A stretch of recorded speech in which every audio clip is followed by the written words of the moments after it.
കണ്ണ് നിറഞ്ഞു എന്ന് പറഞ്ഞാൽ കള്ളം പറയുന്ന പോലെയാക്കും, അതുകൊണ്ട് പറയുന്നത്. അടിപൊളിയായിട്ടുണ്ട്. ഇതുവരെ കാണാത്തൊരു ടൈപ്പ് സാധനമാണ് പുള്ളി. അതേപോലെ തന്നെ കുറച്ച് പീക്ക് ഇമോഷണൽ സീനുകളും ഒക്കെ ഉണ്ട്. ഭയങ്കര ഹാർട്ട് ടച്ചിങ് ആയിരുന്നു. കൊള്ളായിരുന്നു. നമ്മൾ ഇതുവരെ കണ്ടിട്ടില്ലാത്ത ടൈപ്പ് ഒരു പരിപാടിയാണ് ചെയ്ത് വെച്ചേക്കുന്നത്. നല്ല എൻജോയ് ചെയ്തിരുന്ന് കാണാൻ പറ്റി ഫുള്ള്. നല്ല ഫസ്റ്റ് ഹാഫ് നല്ല കോമഡി ഉണ്ടായിരുന്നു. സെക്കൻഡ് ഹാഫ് പിന്നെ ഒരു വേറെ ട്രാക്കിലേക്കാണ് പറഞ്ഞത്. തിയേറ്ററിൽ കണ്ട എക്സ്പീരിയൻസ് ചെയ്യുക, അത്രേ ഉള്ളൂ. അടിപൊളിയായിട്ട് അടിപൊളിയായിട്ടുണ്ട്. ഇതുവരെ കാണാത്തൊരു ടൈപ്പ് സാധനമാണ് പുള്ളി ചെയ്തേക്കുന്നത്. അടിപൊളിയായിട്ടുണ്ട്. ജോമോനും എല്ലാവരും അടിപൊളിയായിട്ട് ചെയ്തിട്ടുണ്ട്. Thank you. ഇഷ്ടപ്പെട്ടു. എങ്ങനെയാണ്, ഒരു ഇമോഷണൽ കോമഡിയാണോ? ഇമോഷണൽ കോമഡി തന്നെയാണ്. ആദ്യം പല ഫേസുകളാണ് സിനിമയ്ക്കുള്ളത്. ഒന്ന് ഫസ്റ്റ് ഫേസിൽ നമ്മൾ കുറേ കൂടി കോമഡി ഫീൽ ചെയ്യും. രണ്ടാമത്തെ ഒരു ഫേസിലോട്ട് വരുമ്പോൾ എനിക്ക് കുറച്ച് ഇമോഷണൽ ടച്ച് വന്നു. ഫൈനൽ സ്റ്റേജിലോട്ട് വരുമ്പോൾ നമ്മൾ പ്രതീക്ഷിക്കാത്ത രീതിയിൽ ഒരു പടത്തിൻ്റെ ഒരു ലെവൽ മാറുന്നു എന്നുള്ളതാണ്. അപ്പോൾ ഒരു മിക്സ് ആണെന്ന് വേണമെങ്കിൽ പറയാം. കോമഡിയും ഉണ്ട്, ഇമോഷണലിറ്റി എല്ലാം വരുന്നൊരു ഫിലിമാണ്. എങ്ങനെയുണ്ട് ഇന്ദ്രൻസേട്ടൻ്റെ നായകൻ?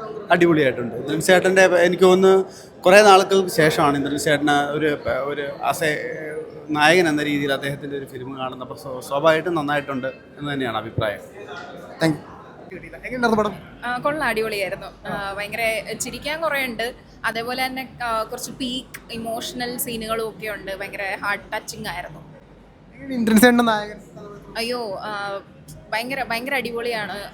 കറക്റ്റായിട്ടുള്ള കാസ്റ്റിങ്ങും അതേപോലെ തന്നെ എന്തോ ഇന്ദ്രൻസേട്ടന് വേണ്ടി എഴുതിയൊരു കഥ പോലെയാണ് ഫീൽ ചെയ്യുന്നത്. അത്രയ്ക്കും പെർഫെക്റ്റ് ആയിരുന്നു കാസ്റ്റിംഗ് വരുന്നത്. ഭയങ്കര പെർഫോമൻസ്. നമുക്ക് അറിയാവുന്നതാണ് ഇന്ദ്രൻ സാറിൻ്റെ പെർഫോമൻസിനെ കുറിച്ച്. ഓൾറെഡി അതിൻ്റെ പീക്കായിരുന്നു. എനിക്ക് പരിചയമുള്ള ഒത്തിരി പേര് സിനിമയിൽ വർക്ക് ചെയ്തിട്ടുണ്ട്. അപ്പോൾ I am really happy to be here. Indran ചേട്ടന് സ്റ്റേറ്റ് അവാർഡൊക്കെ കിട്ടിയിട്ടുള്ളതാണ്. അപ്പോൾ അദ്ദേഹം ഇത്ര വലിയൊരു പെർഫോമർ ആണെന്നുള്ളത് നമുക്ക് എല്ലാവർക്കും അറിയാം. എൻജോയ് ചെയ്തു. വിഷമിക്കേണ്ട സമയങ്ങളുണ്ടായിരുന്നു, സന്തോഷിക്കേണ്ട സമയം ഉണ്ടായിരുന്നു. നല്ല മ്യൂസിക്കാണ്. മൊത്തത്തിൽ നല്ല ഫിലിമായിരുന്നു.